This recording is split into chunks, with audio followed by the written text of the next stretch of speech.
5 real-life mysteries that were never solved. Some cases go cold because there was never enough to begin with. No witnesses, no forensics, no motive.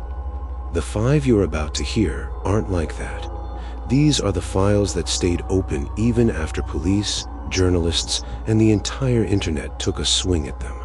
These are the ones with evidence that refuses to add up. A man who died with a message in his pocket, but no name. 3 men who vanished from a workplace designed to be inescapable.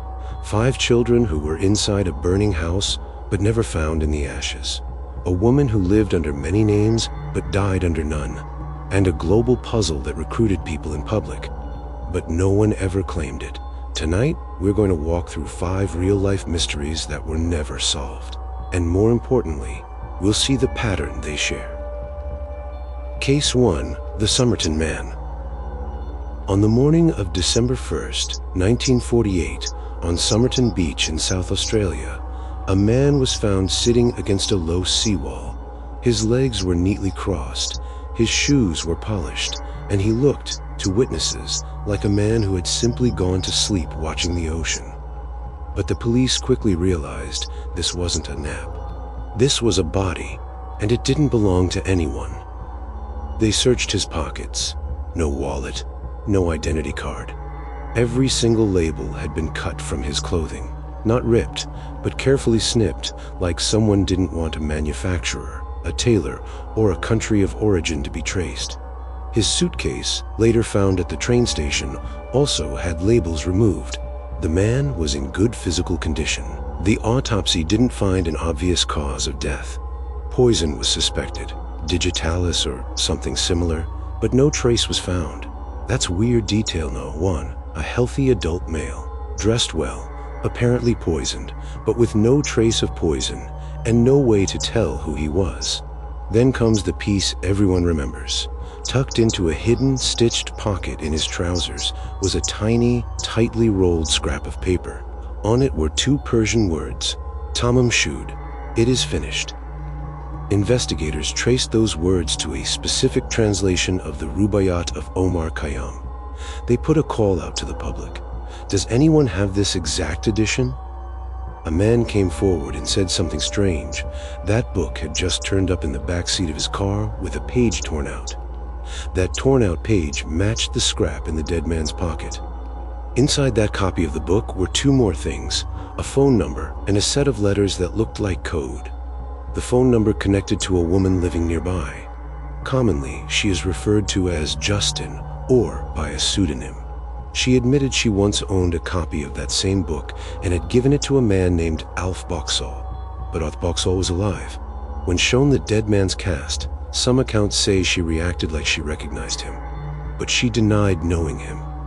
You can feel the dead end forming. The dead man had a message. That message led to a book. The book led to a woman. The woman said no. Then there was the code.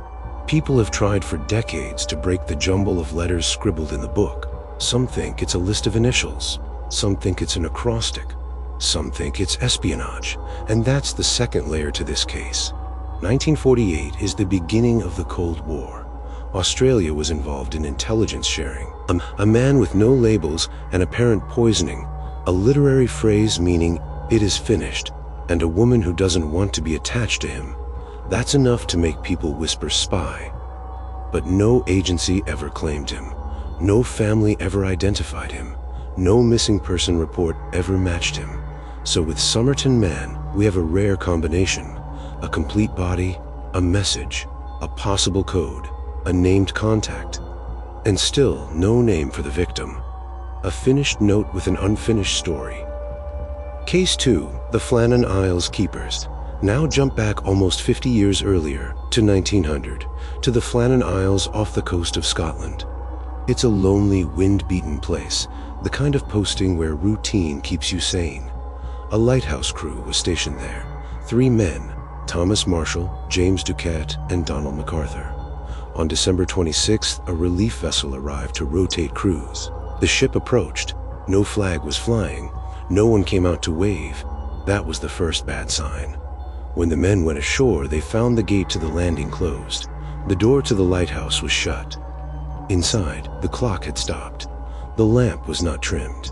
In the kitchen, food was left like someone had just risen from the table. One chair was knocked over.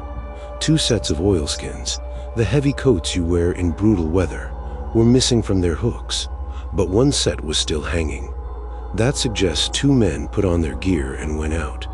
The third, for reasons unknown, didn't take his coat. Investigators pieced together the last log entries. They mentioned severe winds. They mentioned that one of the men had been very quiet. They mentioned conditions bad enough to be dangerous. The official inquiry settled on a simple, tragic explanation.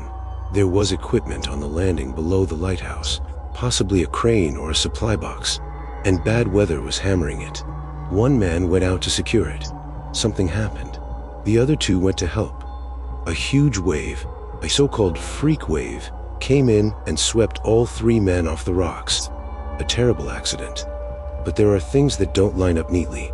The log described a storm on days when nearby stations reported calmer weather. The fact that one man left without his oilskins suggests he left in a hurry. But why would all 3 leave their post at the same time? And if they were all swept away, where are the bodies? The island is violent with waves, yes, but 3 men completely gone. And why was the door closed and the lamp not lit? Key parts of their job. And so the Flannan Isles story became one of those maritime mysteries where the simplest explanation is still unsatisfying.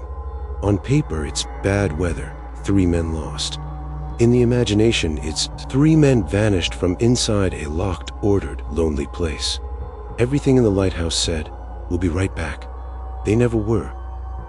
Case 3, the Sodder Children. This one is tragic, messy, and emotional.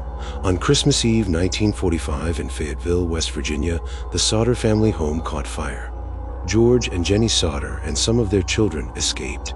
5 children, aged 5 to 14, did not. The house burned to the ground. By morning, the official story could have been simple. Tragic house fire, 5 children lost. But the Sodders didn't accept it because the details refused to be simple. First, no remains were found. Even in a house fire, some bone fragments or dental remains are usually recovered, especially for older children. Jenny went so far as to test animal bones in her stove to see how much would be left after burning. And she was convinced that 5 bodies would not simply vanish. Second, the phone line to the house was cut, not burned.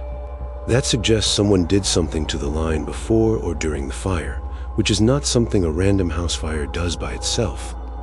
Third, 2 of the family's trucks, which George used for work, would not start that night, even though they had run fine days earlier.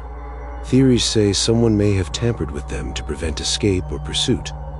Fourth, there was a man who had come to the Sodder house before the fire, pretending to be from the power company, and said strangely that the fuse boxes would cause a fire.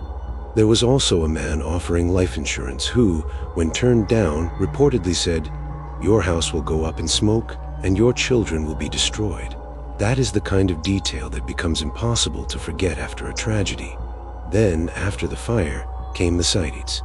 A woman in a nearby town reported seeing children who looked like the Sodder kids. A motel worker said a group of children and adults checked in on Christmas morning. Years later, the family received a photograph in the mail of a young man who resembled one of the missing boys, older. On the back was a strange message. It was never definitively linked, but for parents who never saw bodies, it was enough to keep hope alive. The authorities leaned toward the children died in the fire. The Sodders did not. They built a huge billboard along Route 16 with the photos of the 5 missing children, begging for information. It stayed there for decades. That billboard is almost more famous than the case itself, because it shows a family refusing to let an official explanation close a file that, to them, was still wide open. So, what do we have? A fire, no remains, cut phone line, disabled vehicles, odd visitors beforehand, possible sightings afterward. It's not clean, it's not solved. And for the people who love those kids, it never will be. Case 4. The Isdalen Woman. In late November 1970, in Norway's Isdalen, the Ice Valley, hikers found the burned body of a woman. She was lying on her back, partly hidden among rocks.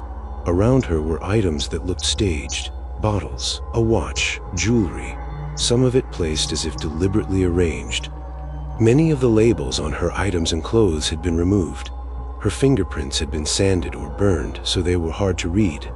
Police traced 2 suitcases left at a railway station to her. In those suitcases, they found multiple wigs, stylish clothes, prescription bottles with the labels scraped off, and a notebook filled with what looked like codes, strings of numbers and letters that investigators later believed were notes about her travels, city, date, hotel. They contacted the hotels. People remembered her.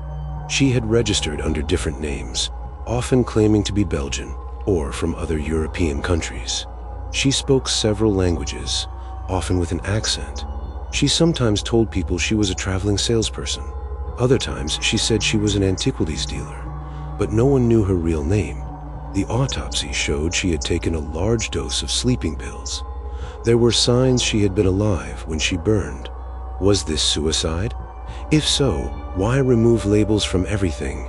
Why travel around Norway under multiple identities? Why the coded notes? Why the wigs?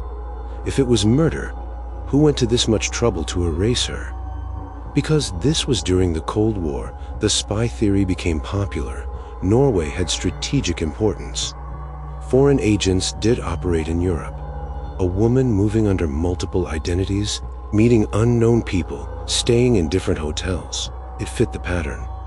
But no spy agency ever said, she was ours.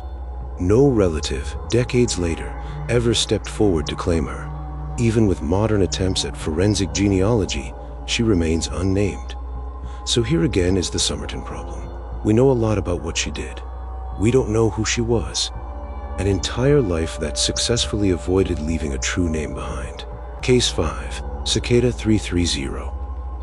The last mystery is more modern, and it shows that you can create an unsolved case on the internet just as easily as in the physical world. On January 4th, 2012, a user on an image board posted a black image with white text inviting highly intelligent individuals to solve a puzzle. Hidden in that image was a message. Solving the message led to a website. The website led to more puzzles, steganography and music files, PGP keys, old literature, prime numbers, book ciphers. People realized this wasn't a prank. It was a deep, technically competent, global puzzle. Then the puzzle jumped into the real world. Coordinates were posted that led to physical locations in cities like Warsaw, Seattle, Paris, Seoul, where paper signs with a cicada symbol and a QR code were stuck to light poles. This meant whoever was behind it had reach, money, or a lot of devoted participants. People online called it Cicada 3301 after the symbol and the name on the site. Some people claimed to have solved the first round and said they were taken to a private site. Then those people went quiet. The puzzle reappeared in 2013, again in 2014, and then nothing. Theories blew up. Some said it was a recruitment tool for a 3-letter agency, CIA, NSA, GCHQ, looking for talented cryptographers. Some said it was an underground privacy group trying to build a team for an anonymous project. Some said it was an ARG, an alternate reality game, made by someone very, very dedicated. But no one ever stepped out and said, I made Cicada. No company monetized it. No government declassified it. The puzzle just arrived, proved it could command thousands of people around the world, and left. What makes it an unsolved mystery is not that the individual puzzles couldn't be solved. Many were. It's that the origin, purpose, and endpoint of Cicada 3301 were never explained. It's a message the whole world saw, and we still don't know who sent it. So look at the pattern. The Somerton Man, a man who arrives in death without a name. The Flannan Isles, 3 men who leave a perfectly ordinary scene and never show up again. The Sodder Children, 5 young lives that should have left remains, but didn't, creating a hole a family refused to patch over. The Isdal woman, a person who lived deliberately without a stable identity and took that secret to a frozen valley. And Cicada 3301, a message sent to everyone from no one. These cases aren't empty, they're overflowing. with clues, with theories, with contradictions. Unsolved doesn't always mean we found nothing. Sometimes it means we found too much, and none of it agrees. Tell me which of these you think is closest to being cracked. Tell me which one you never heard of before. And tell me what topic we open next time.